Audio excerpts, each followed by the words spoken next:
Good day, race fans, and welcome to the Intentional Wreck podcast made by race fans for race fans, from the casuals to the lifelong gearheads. My name is Jeff, and I am here with the entire crew for the first time in a while. And for anybody that's watching live, which I doubt that you are, because this is a very strange time for us to be recording, so we'll probably more so show you this in the future. We are live, we are back, we are a complete crew, and you can find us at intrecpod.com. You can find us on YouTube, Spotify, Twitch under the name Intentional Rec. You can definitely find us on Discord, where we do our NASCAR 25 Racing League, and you can join and race with us and talk about NASCAR. Please do that and join up. Like, share, subscribe, all of that good stuff. We are coming off of the final road course race of the regular season. I'm looking forward to getting back to the ovals, and I'm not going to say that to disparage the racing that's been happening, because it was good and we'll have a lot to talk about. How are you fellas doing? Nick's got a baby. Nick's got a baby. Nick's got a baby. Corey's got a baby. I'm good. I do. You said the end of the road courses. We're finally done with right turns. 2 weeks, and if you include Christopher Bell, we had 3 right turn races. Actually, I think that was Chase Elliott that took a sharp He's been right sitting turn. on that one for a month. There you go. Been waiting. But yeah, dude. Before we hop into the stuff about the race, there were grumblings, and I wanted to, we'll talk about it live right here, fellas. There might be an IWP meetup / golf outing that needs to occur next summer. Oh yeah. Okay. Where's that happening? It depends if Meatball is legit or not about his inside sources. Probably somewhere Midwest. But yeah, there's a few guys that play golf in the league. Yep. There's a lot of guys in this league out of Kansas, though. Yeah.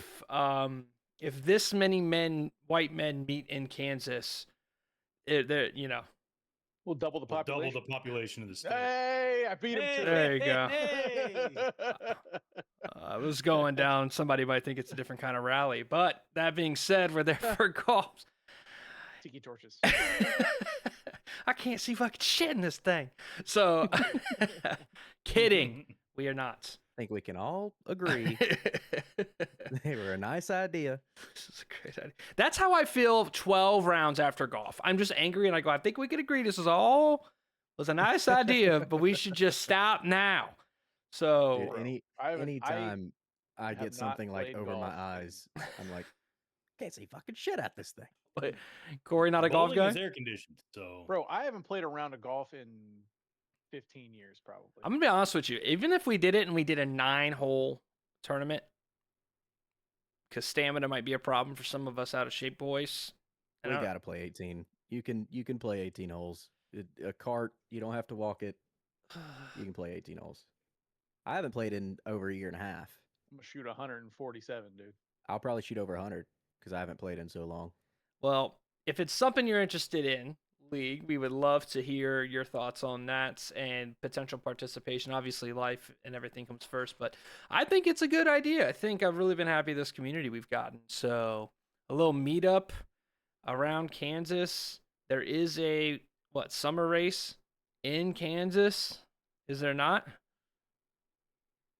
I think it's spring. A spring? Maybe I don't know. It's usually spring. Well, there's 2. Are there 2 Kansas races a year? It's a playoff race, though, right? yeah, there's Maybe. one for the Chase that's happening in September. Yeah, I don't know. Well, hey, either way, there's also a lot of guys that live out of Virginia, so that's something too. So Hey, now we're talking. So maybe do a little couple meetups. It'd be super sick. Be really cool to kind of blend the world together. I'll be seeing Dilly actually in a couple months too, so that'll be one of the other first time You going meetups. to the jolly old England? I am going to England. Yep. In September I'll be going to Germany, then England, and then Rome. That'll be a fun trip.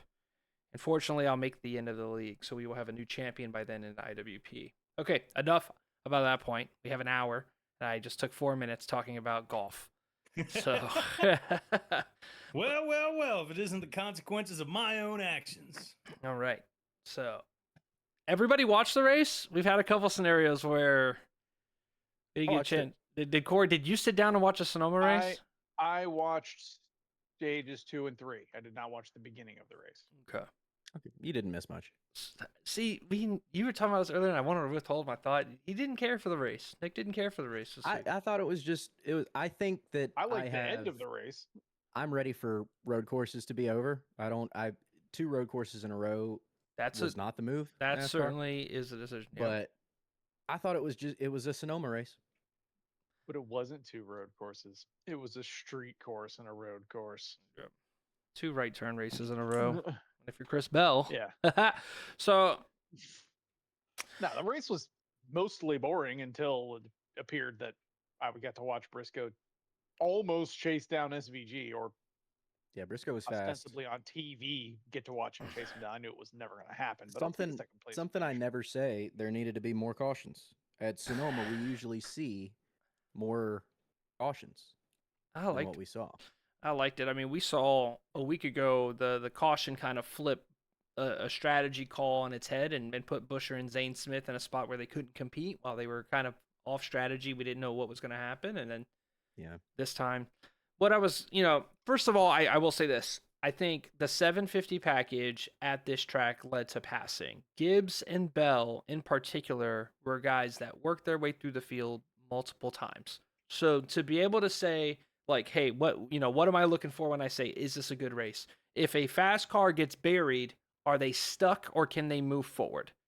And they were able to move forward. So I think at a minimum, the 750 package opened up a couple more passing zones, and the wear really mattered, right?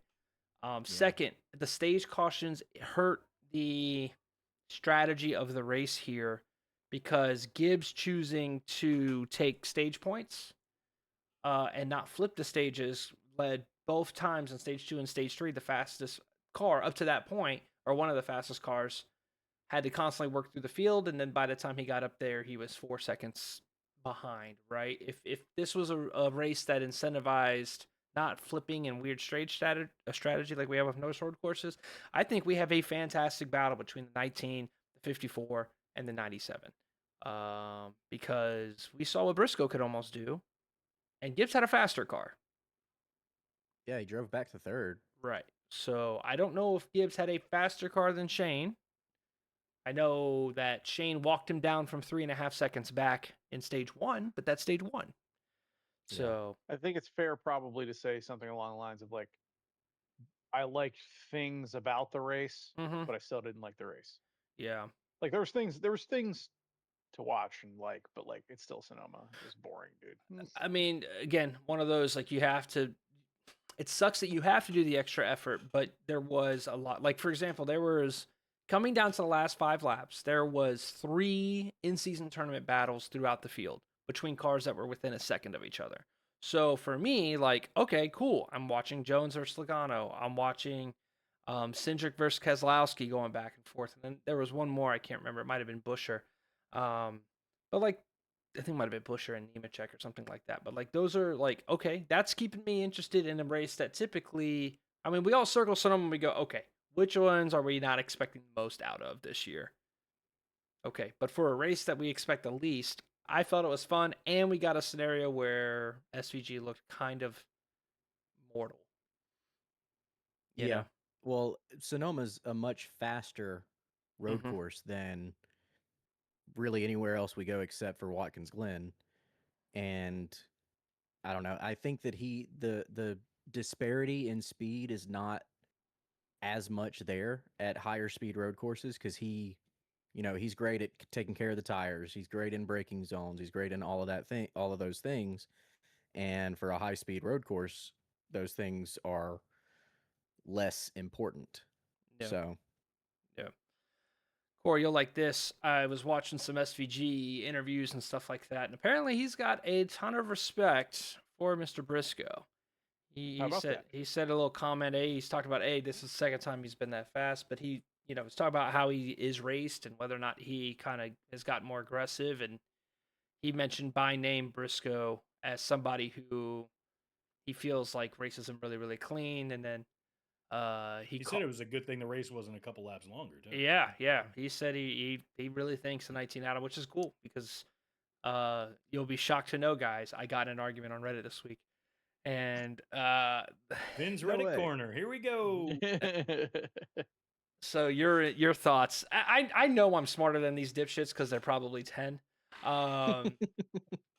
But there's a Every little. person on Reddit is smarter than every other person. They're on either Reddit. they're Isn't either that- isn't 10 that or they're amazing? 60. But you guys get to give me my validation. Facebook is where the 60-year-olds are.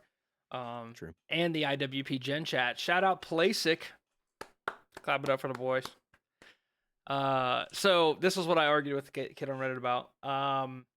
Somebody said someone's like, well, if Shane is so good at this right foot braking, why don't the other Cup drivers just learn it? And I was like, I gave a little bit of spiel, and somebody's about how it's a lot of effort. It's only 5 out of the 36 races that they do. Even if you could do it, just because you know how Steph Curry can shoot doesn't mean you can shoot like Steph Curry, the whole nine. And he said, well, Shane's taking the time to learn how to left foot brake. So why can't, and I just was like, yep, I'm having this argument. So guys, is left foot braking and learning how to right foot brake at a road course and left foot braking at an oval of equal difficulty? No. Not You'll at be all. surprised to know that I don't care. Heel toe is much more difficult. They are the same. But as far as I am concerned. the reason that no Cup guys now learn it is because that's something that you need to learn when you're learning how to race. Right. That's something that road course guys learn when they're in, right after they get out of go-karts. So yeah. it would be tough for anybody who's already an established race car driver to try and put Yeah. that into practice and be faster than just regular left foot braking. Yeah. So I have a question. Do you guys brake with your left foot when you're driving on the road? No.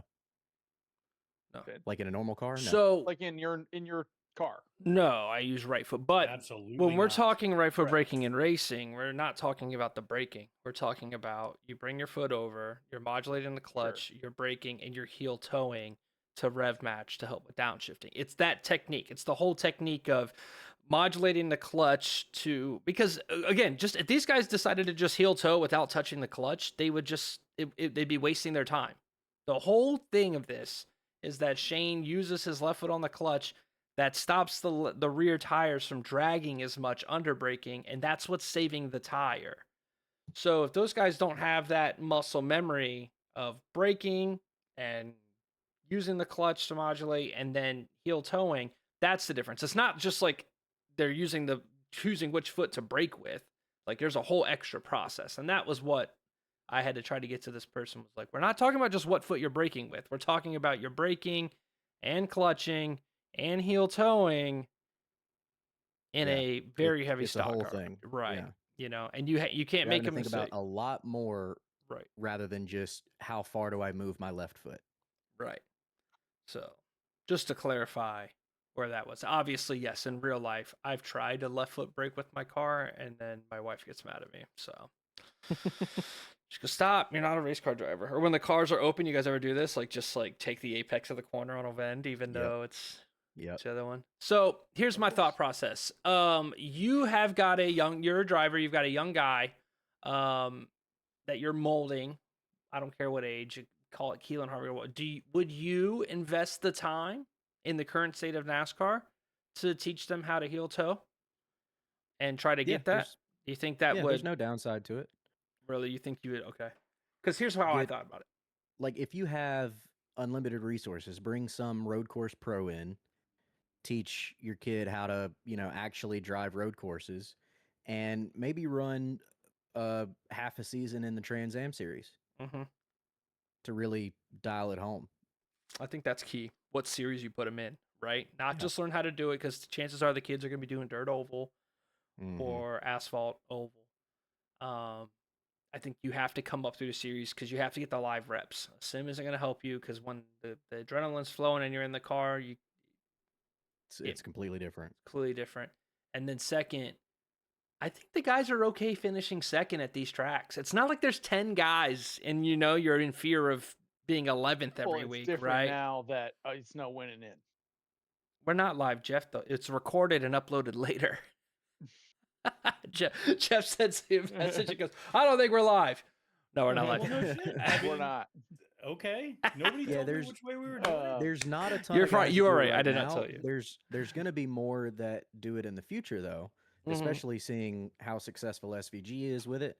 But also the guys coming up like Zilich and Corey Heim, they already have a ton of road experience as well. Right. Like they have raced in the Trans Am series and they have raced other different disciplines that Right. grow that road experience. So Right. But Zilich is a good case in that you don't need to learn it. You just need to race in those series more. Like the background in Trans Am and Mazda might mean more than you trying to adjust all your braking and your yeah, I inputs think and the memory. experience means more than the just the heel toe. Yeah. For sure. But I think the heel toe just adds to it. Like we haven't seen Zilich really compete with SVG at the cup level Yeah. yet. And part of that is him still learning the car, but I mean, we're already over, he had all last season to learn the car. Mhm. He's done I think we're getting to the point where he's got enough experience that we can't blame it on him just still learning the car Mhm. as much. We did see speed from him at San Diego until he got Austin Hilled, but he still hasn't been able to consistently hang with SVG, Yeah. Yeah. where he is able to in O'Reilly cars Yeah. And for the most part. I think part of that was a consistent team versus a thrown together team that Shane doesn't know and Shane's working and also yeah. It's interesting. Just interesting thought. I don't know what the scope looks like, Again, you say, hey, are we okay with finishing second or, around that time frame out of 5 tracks and focus our efforts on making you as good as we can be at the ovals? So, but yeah, that was my weekly discussion with kids on Reddit. What about Yeah, you, I Jeff? personally think the experience means more than the process, but it helps. Yeah. I mean, you graduate past like learning a lot of that stuff generally in the beginning. It's like it's as foundational as like learning how to walk in this Right. kind of profession. So, but yeah, all of that being said, we had what Austin Hill, no wraps, Heim time. No, wait, no, I'm looking at last week. It was Austin Hill's last week. It was Shane. I'm Shane. I'm Shane. so out of sync right You're now. Shane fine. won Yeah. Saturday. Shane won Yeah. Saturday, and it wasn't Yeah. particularly close in that regard. Yeah, I completely missed Saturday. I caught the tail end of Sunday's race, like in the third. I caught the third stage, which I felt like was the, going to be the key part of the show anyway. So, but That's where yeah, most of the stuff happened. yeah. What I have to wonder is what I kept thinking about then is like after what Shane said about Briscoe and the way that he's coming up, in particular, like it's one of those things where you have to kind of wonder what would have happened if we didn't have SVG. What would what would our road courses look like? Because Briscoe was already a wheelman beforehand. He was already somebody that was excelling and getting better. Chase Elliott was looked at as this road course guru and has made his way down. Mhm. And then you've had other guys like Ty Gibbs, who's made his way up to be a more premier. Toyota would be traditional NASCAR dominating, driver. I think. That's kind of what I'm thinking too. Is that Yeah. these road courses would look a lot different if it wasn't there. Like if you were just looking from second place back, what does NASCAR look like from a road racing perspective without having the ultimate? Zilich would be the big up and comer. Assuming we still have Zilich involved. There's so many, right? So Bell had a fantastic day despite dealing with injuries, and Bell has been one of the better guys, especially at Dakota. Agreed. Reddick, obviously, kind of had a shit day at Sonoma, but Yeah. typically, again, he's a big Coda guy, finds his way up front. Busher's really, really good. Briscoe is a very underrated road course guy. He was really, really good when he was at Haas in the Xfinity Series. And I think he's finally kind of getting to have the equipment to show. I mean, he was up there leading up front with Coda until they had some issues with the car, missing some gears, if I recall. Because I remember Corey going, "Why the 19's leading of all the people here? The 19 at Coda this year?" But Sonoma back-to-back second places and even better than he did last year in terms of ability to challenge. Gibbs is having a major, I mean, just across the board, a major breakthrough. Then you factor in Corey Heim coming in next year. the Hendrick boys are kind of MIA here completely. Ryan Blaney's really solid. Like I think that if you're right, like if you take SVG out, there are I mean McDowell and AJ Allmendinger. There's a lot of guys that are competing and battling, and it's a lot closer. Yeah. And I mean, Larson has shown a lot of speed at road courses yeah, this year. He just hasn't they're just like. missing. I mean, at he's hits. a solid top 5 guy. Like he's P4, 5, 6, and doesn't show race winning speed. But Yeah, I think what the general point, or like where I'm kind of going with this, is that like at least to a certain, especially with some of the younger guys, I don't think the discipline is quite as lost as it may have seemed to have been presented as. You know, with some of these guys who like when you have to split your time and the majority of it is on ovals, obviously that's where the most of your focus is, right? But like the road course discipline is not something that is lost on a like solid handful, and I feel like we would have continued to see a strong influence. I think SVG just pushed it faster yeah, on guys being forced to be better at right turn racing, really. yeah. I mean, he's just a little too good for everybody, and that's okay. Yeah. I don't think it's a Yeah. dead art. I personally enjoy it. I think it's a breath of fresh air to see Agreed. specialist like this. Every style that we have. We go to these short tracks, and all of a sudden, Priest ends up a little bit closer to the front each week. I like it. I like a car that allows. That means. Not that I think the cars in the right direction are perfect, but we're trending in the right direction where it's not just equipment based anymore. It's like, yes, the equipment is a good chunk of it, but if you're a good this kind of driver, then all of a sudden we see you at the front. As road courses is probably the most prevalent, in which right now, as long as you get a general size of car or quality of car, your skill can do the rest. We're watching that in real time. We're watching that with McDowell. Right. And then obviously the Toyotas, it's hard to gauge how good those guys technically are at road course racing because they're just leaps and bounds ahead. But they're being competed with. And then you go to a short track, and then there's other guys that, kind of come out of nowhere. Right. And now we're seeing, I don't know if Legacy is more of a Toyota thing, but I like that. I like to see that we're trending in that direction, and we're getting a lot of unique race winners. Yeah. This year. It's versatility is going to be key. It's the key to parity. Like you have to do that to survive, to be able to grow. You can't just be stuck specifically in that one discipline. SVG to me being in this series, it reminds me of when you see a guy from the majors going on a rehab assignment down to like AA. Yeah. And they step up. Like I'll never forget going to a single A game and watching like years ago, watching Jason Worth do him and Ryan Zimmerman did a rehab assignment at the same time down in Potomac like years ago when they were both on the Nats.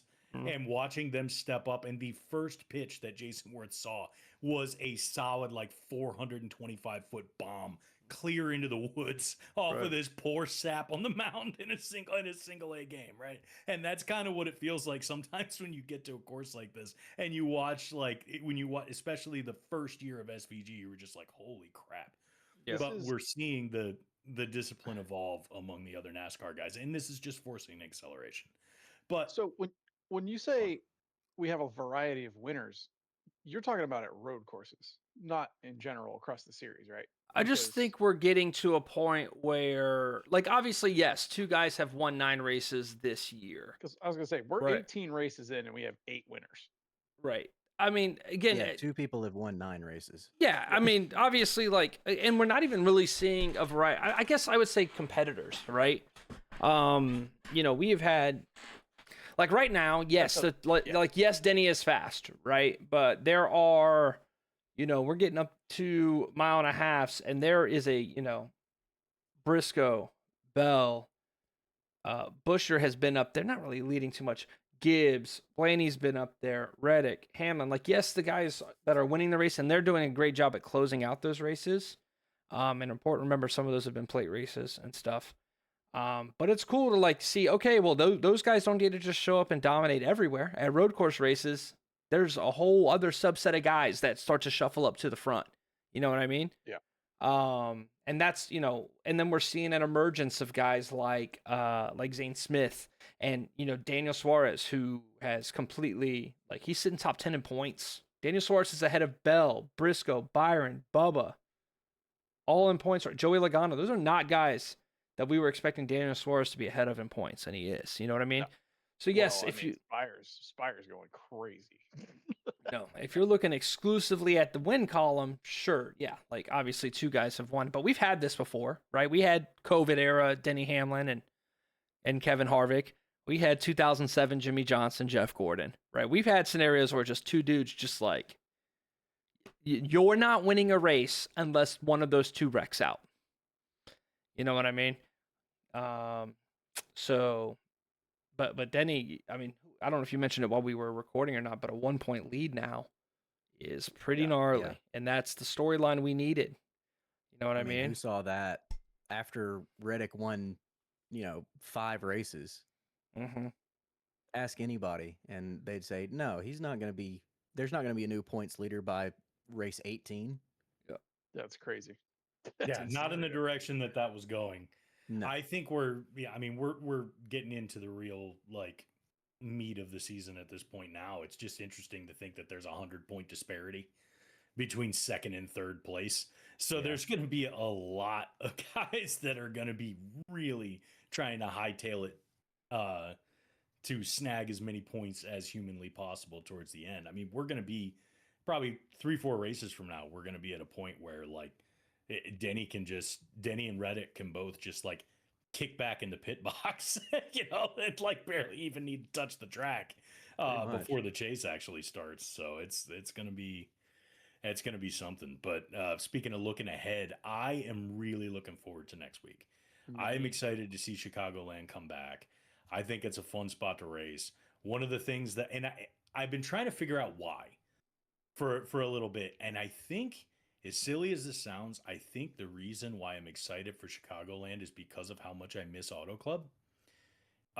It just kind of reminds me of that, like, it's a shorter version of Auto Club, like just given the shape, just given the way that it's supposed to race, what we're expected to see there. So I don't know. It's kind of what I'm expecting is I'm expecting like a decent amount of 3 wide. I'm expecting a decent amount of wide open racing that is going to generally be pretty exciting.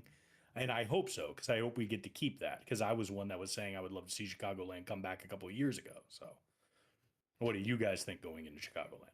I think that opinion is not wrong, the comparison to Fontana, but I do think it's wrong for this car. The last time we were at Chicagoland, this was the 550 package in the Gen 6 era, which led to making all of the 1.5 miles race like how Michigan and Fontana raced, right? Super high momentum-based racing, a lot of on-throttle time, light lifting into the corner. We're going to see a different beast here with this package that's got a little bit less downforce. A lot like Kansas. I think so too, but I am excited. I think I'm equally excited. I'm also curious to how the track surface is going to handle the tire. We're feeling that on anything like iRacing. It's going to chew it up. Yeah. So tire management, we've got the in-season tournament. We've got some really, really good matchups for the in-season tournament in terms of, the type of car. Briscoe and Gibbs, Toyota. Hamlin and Jones, Toyota. So the Toyotas aren't getting free passes by being faster than everybody in that, right? Bell, he gets a Ford. However, it's Buescher, who's been one of the faster Fords. Larson, Byron. SVG, Blaney. There's some good matchups. By the way, Bowman beat Reddick, the 32 seed in the in-season tournament. Reddick. Yeah, Reddick beat Reddick's car beat Reddick. Bowman still got a top 10. Yeah. Bowman still got a top 10. Great. So Bowman was great Sunday. You mean for once Bowman didn't beat Bowman? That being said, there's some talk about, there's some rumor mill going around now. I was reading before we started hitting record that Bowman might be looking at retiring. Kind of, after this year? Mm-hmm. Kind of an Andrew Luck, exhausted with being hurt type mentality. Such, yeah. This just in, Finn calls Alex Bowman the Andrew Luck of NASCAR. No, I didn't say that. Technically, a guy who takes over a position of one of the GOATs with Peyton Manning and then has injury-riddled career after showing early promise. Maybe Alex Bowman is the Andrew Luck of NASCAR, but That's going to, of course, spark a ton of silly season talk, which we can cover after he announces it. But yeah, he had a good day. Good day there. And he pulled Cindric, by the way. So he might advance. He pulled Cindric in the in-season tournament this week. So As long So as Hendrick has some speed. Cindric is quietly one of the better forwards in the field. He has been He's just consistently consistent. fast. Yeah, Yes. he's just consistent. Right. He's been consistently medium fast. Yeah. But that's no cupcake. I mean, like, yeah, if you're picking forwards to go up against, he's probably what, third?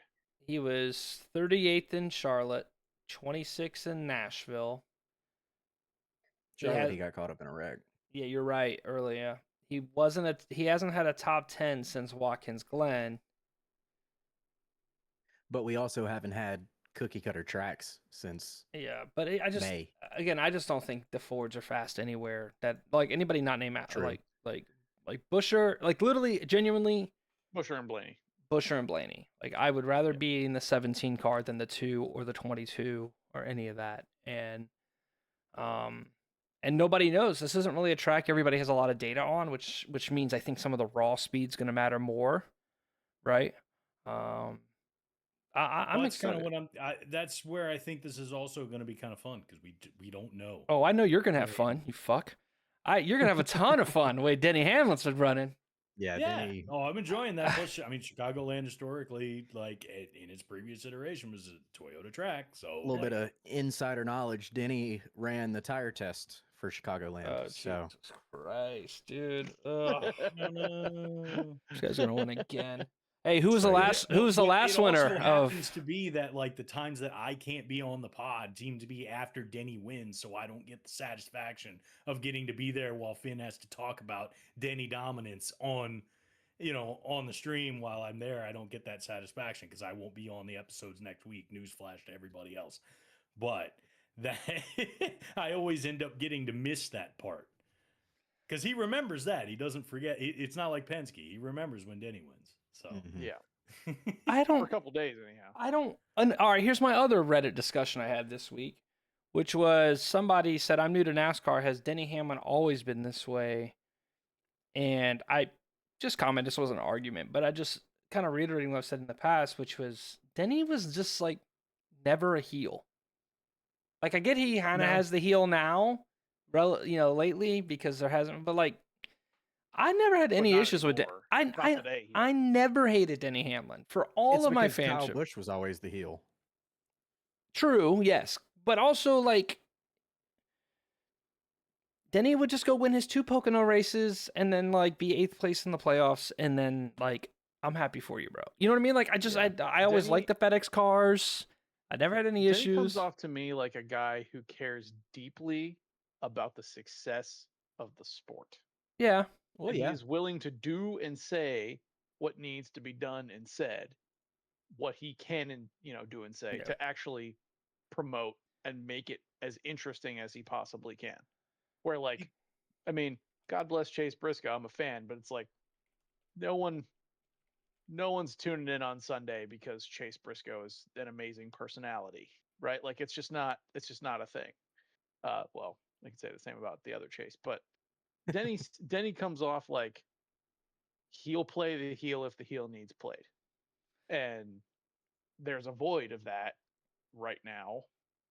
I mean, maybe it's Daniel Suarez this year.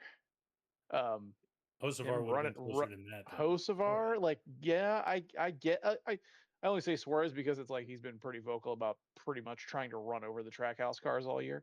But like, who else? And if the sport needs that, I think Denny's the kind of guy who's like, I don't care. I got $500 million in the bank. I would go be a bad guy. Sure, no problem. To me, it's a matter of eras because that's the thing is like like Finn, I would have agreed with you in a lot of cases, especially through Denny's like younger era. Like in his first probably 8 to 10 years or so in Cup Series, you could definitely say it was like you weren't going to like see much. Like there were times where he's in the run within that time frame. There were 2 points where he was up in the final race competing for a championship. But outside of that, like generally, he would have been somebody that it's like it's good. He stands a chance to win. He's around. He's also not really somebody's that anybody's going to love or hate. Right. In a lot of cases, it would have been somewhat neutral. Then when you started getting into the later 2010s and you started to get to that point as he starts to mature, he ends up on a team with Kyle Busch. He ends up being also one of the lead cars, like he's a part of the pair of lead cars for Joe Gibbs Racing, and he is like stepped into an era where he is fully expected to win. Yeah. His personality shifts and changes, and he's put more so into the forefront. That's when we're starting to see some of his feuds that were developing with him and Logano, some of the issues he was having with Elliott. You were starting to see him, like more of that personality starting to come out. And now mature Denny with the podcast and owning a team, and in this current era of where he is now, it is much more focused on, like Corey is saying, the somewhat not manipulation is not the word so much as the presence among the sport, being a leading voice among the driver side of the sport of NASCAR. He has worked his way into being one of those key people. When you've been in the sport this long, you have your own set of eras that you tend to go through. Well, here's the stat I read, and this is what I'll give you, Corey, for some context here. Denny Hamlin in 2018 was 38 years old, right? So we're approaching 40. It's 2018, and he finishes the year with no wins, 11th in the standings, right? 2018, no wins. Up to this point in his career, he has 31 wins. So he would be one less than where Kyle Larson's at now, a couple more than Carl Edwards, a couple more than Dale Jr., right? Where Truex is, right? So 38, no wins. Let's say that's the end. He's like, ah, damn it. Maybe something goes the other way. He doesn't renew with Joe Gibbs or, whatever. But like, that's a Hall of Fame level career. That many wins, even without the championship. That's cool. Since then, he's had 34 wins. So from 39 and older to now, across 6 seasons, he's now had more wins in 6 seasons than he did in his first 13. So it has certainly been a late bloom, and a little bit of that is car, right? There was a little bit of a Hendrick drop off after 2018-ish, around that time frame, but 6 wins and then 7 wins in 2020. A solid next gen era, and I think just like halfway through last year into now, it's just blossomed. They figured it out. Toyota's figured it out. Denny's racing at his best.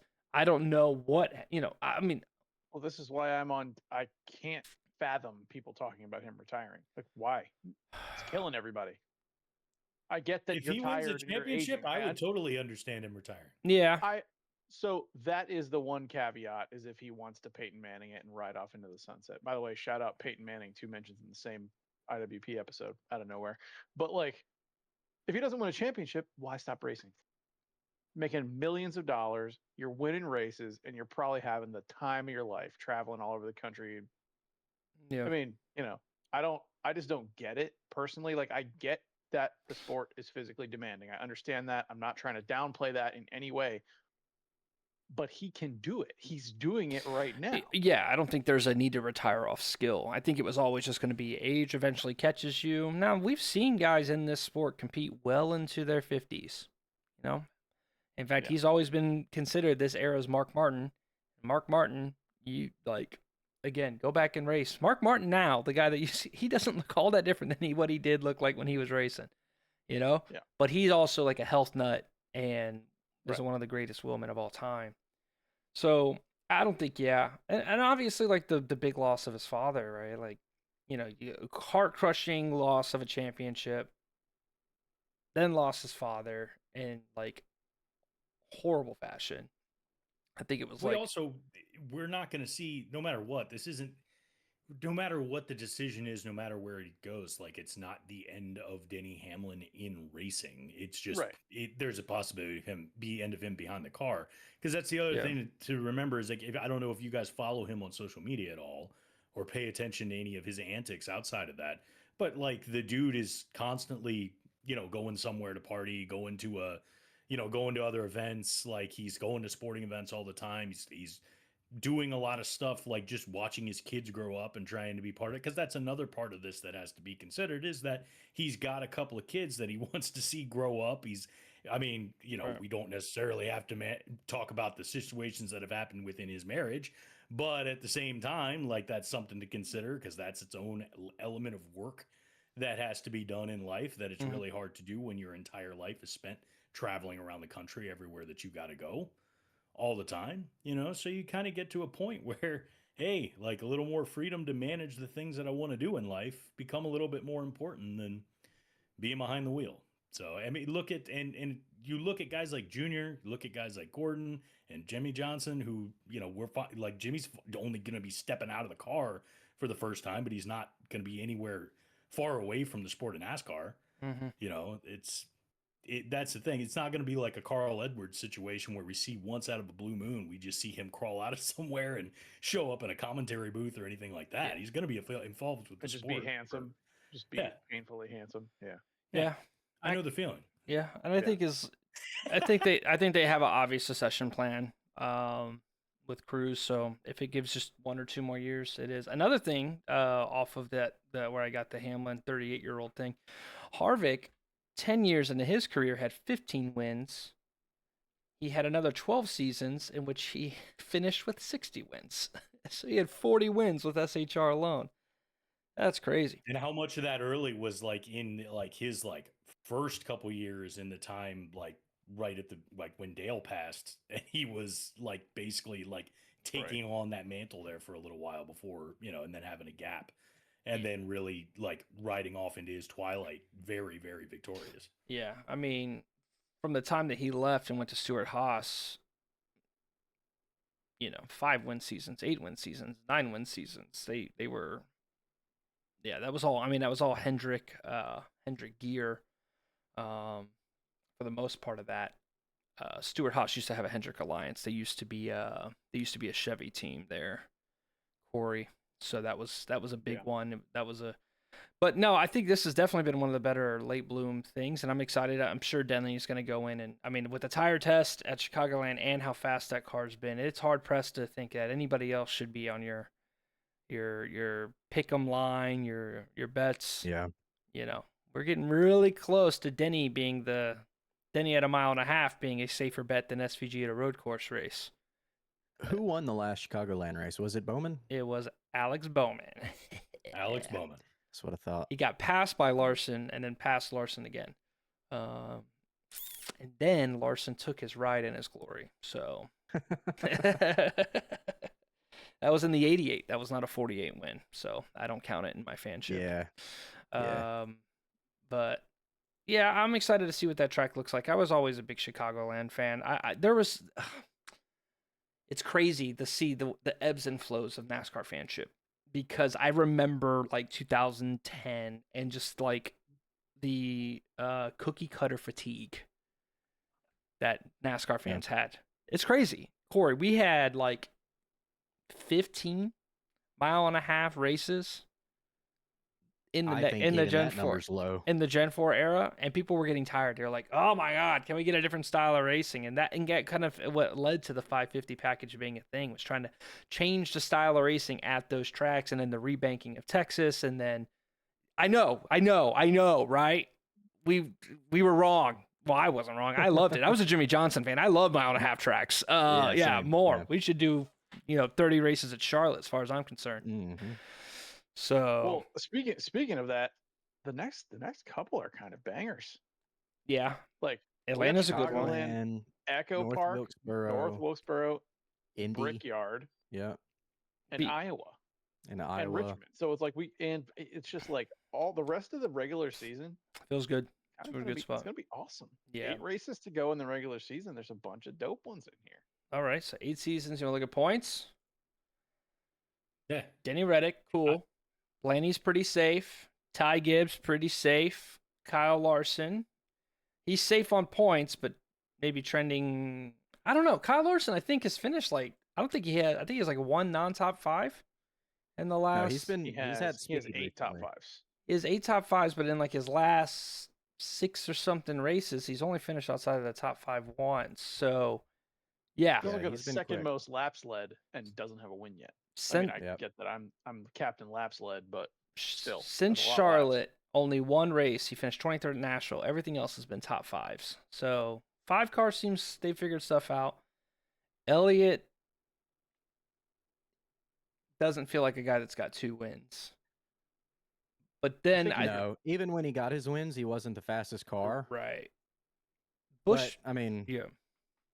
he's He's still fine. got speed too. Yeah. Busher is where I'm starting to get a little scared.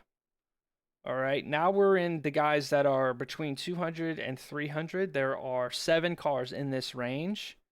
And I think this is just the gap where it's just like, hey, you can't have back-to-back bad days.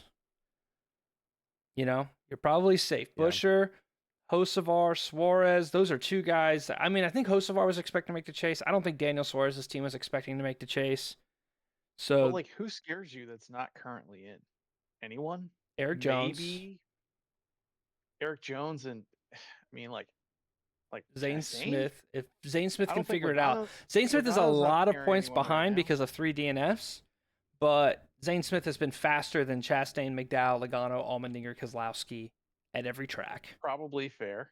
Probably fair. But Jones, Keselowski could. I mean, he's had a rough few weeks, but he's like this was expected to be the 6's worst stretch. He's not a road course guy. I mean, outside of Bowman and Bowman's mean, pretty maybe, much. Yeah. outside of Bowman and maybe Logano, I guess Chastain. I mean, the like, fact that no who's not win in right now that you would have expected to be in. right. wouldn't have Who's expected not in that. right now that I would have expected to be in? Bowman, Logano. Logano, say it. Probably It's okay. Chastain. Chastain was a bubble guy Chastain. for me, but Yes. Chastain, Keselowski, So I mean, start and Jones. listing maybes, and you get Yeah. like 4, maybe 5. Yeah. I mean, that's the thing. It's just like you're safe, but don't have bad. Like William Byron cannot afford to have 2 bad weeks in a row. You know, in this next, like he can't have 3 bad races in this stretch, right? Because the distance from him to the cut line is 60 points ish. 60 10 to points. 16 is within 72 points. Yeah. And because with the way you feel about Byron is the way I feel about Bell right now.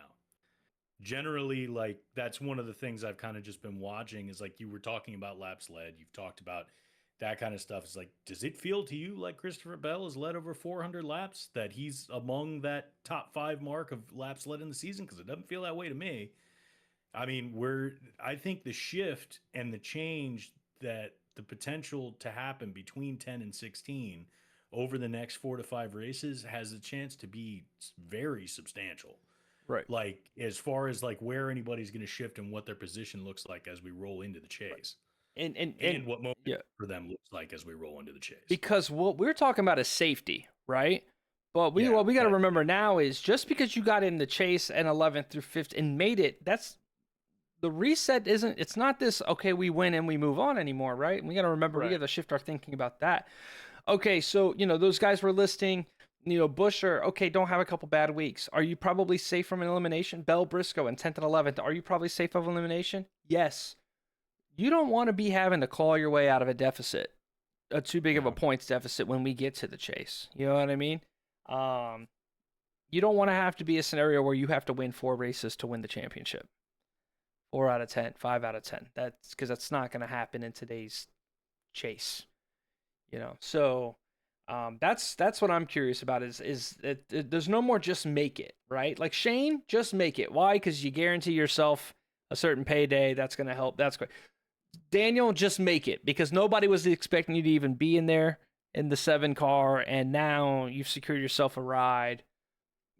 Same deal for Priest. Cool, but Bubba's a guy who felt like he probably could compete for a championship this year and has had race championship speed. Briscoe and Bell, both out. I did not expect those 2 to be 10th and 11th at this point in the season. nobody did. You know what I mean? And they're both trending up. well, Bell's has the injury and that sucks, but he had back-to-back second place finishes and has had a lot of speed at the mile and a half. Briscoe seems to be all over the place. It feels like one week he feels like he's got third place speed, first place race winning speed, and then the next thing you know, he's not winning. But yeah, I'm expecting those guys need to figure it out. But I think it's just great. This is the storylines that we've been begging for. Instead of imagine if fucking Michael McDowell wins at Atlanta. Right. You know what I mean? Yeah. This is exactly what we wanted. I'm all for this right now because it gives you a reason. Like, I'm going to be spending more time. Like, this gives you more of a reason to pay attention to the in-season championship because of the way that some of these guys are going to go. One of my hot takes that I'm going to throw out there right now when we go into Chicagoland, my hot take for this race, I think SBG is going to advance beyond Blaney. That's where I think that he's going to do better at Chicagoland than Blaney does. What the hell? I'll throw that one at the wall. Especially where he gets to qualify. Yeah. Hey, guess who else ran the tire test at Chicagoland? SCG? Ryan Blaney. Fuck. Yeah. I'm not taking it back. Yeah, but like, it's fine. No, I think there's so many great storylines. I think if you had to get dub, win or loss in season challenge, is this still a dub in your minds, or do you care less? It's okay. I mean, I'll care more. I'll care more in a couple of weeks. I enjoy it, and like, frankly, my worry is that it ends up just being a bunch of shitter races that they put in the in-season tournament to make interesting. They didn't do that this year, but it's like Sonoma, 50% of what made it interesting was the in-season tournament stuff. What if, bear with me, what if the finale for the in-season challenge, $1 million, right? Isn't it not $1 million? Yes, I think so. I don't know what it is. Was the same race, the finale race, was the All-Star race. So you're doing it earlier. You're doing away with the All-Star race. No, they're both. There's the All-Star race and there's the in-season tournament finale in the same one. So it's not only guys racing for, and you could even make it a Final Four. You can make 2 brackets and then a Final Four. So you have 4 guys racing for the top spot as well as everybody else racing for $1 million. I would like, it's not the craziest thing I've ever heard, but like, we always talk about the illegitimacy of the All-Star race. And when you've done 4 rounds of legitimate bracket, like, tournament racing, to just have the last one be this goofball show. Well, that's what I'm saying. You don't make it a goofball show. You don't have semantics and shenanigans going on. It's a race. You're also granting that would mean automatic bids for the top 4 of the in-season tournament into the All-Star race. Yeah. So you're automatically, occupying those 4 slots. It's not the craziest thing I've ever heard. Yeah, but there's cases to be made with as long as we're not doing, the starting position is determined by pit crew speed. Yeah, we could do it. No. Again, now that being said, I don't mind that for just the All-Star race, just for this in this scenario. You would not. Yeah. But yeah, like, I don't mind the shenanigans for the All-Star race as long as when we start racing, it goes. I hate, like, Michael Waltrip gets to throw a flag whenever he wants. Fuck that. You're right. You know what I mean? Qualifying, Corey brought up qualifying a little bit. One of the conversations recently has been about qualifying order and what the metric puts you as, right? Yeah. I personally think that everything would be fixed if you go in reverse point order. So whoever's leading the points, you get to go out first for qualifying. I think it would make for a lot more passing. You get to, or you have to? You have to.